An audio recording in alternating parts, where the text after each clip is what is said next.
Super करेंगे हल्का एकदम खाली मेन साउंड बेस थोड़ा फरका पूरा हां थोड़ा सा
सही मतलब करना हाँ हाँ दीवानी बनी होगा अरे बहु तो कभी न देखे ना वो कभी नहीं देखा ना और बुलाना कैसे करते जानते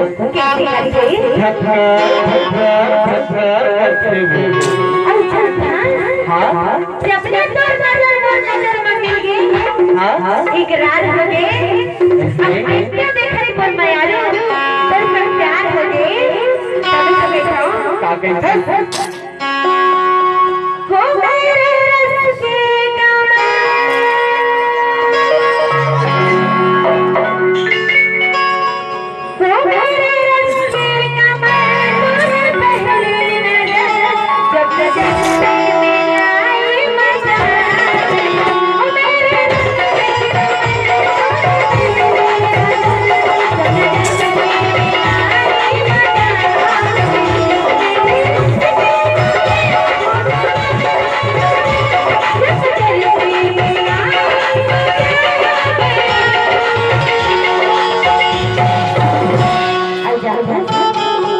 कौन कौन से जाते हैं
अगर तुम मुझ जिंदगी में आके ये सोचत होगे कि मैं चल दूं तो वो सपना छन दे काबर के जे हम मुट्ठी मेरी बात आ जाएगा सही है आसानी से छोड़ा नहीं और जगह छोड़ देता होला दोबारा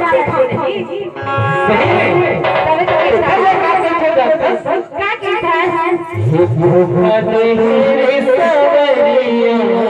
अखिया में हे बिलिया बेरे अखिया देखो ना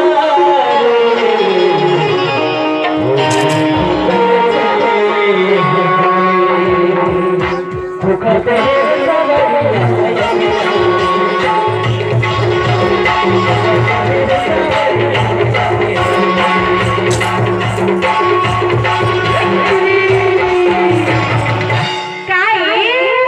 निकाल के सो जाता का कहते हैं हिट्टी बांधा बाडाई रे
सही में तभी अपने हृदय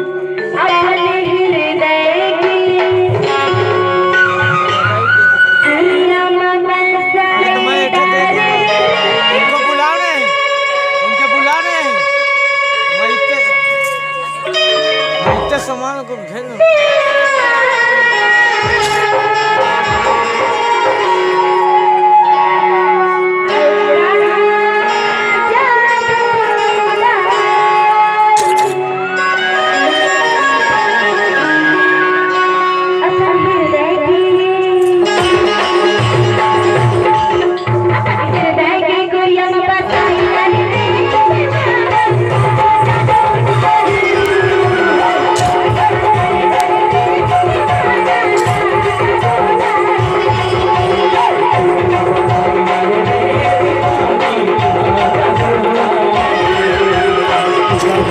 Thank you.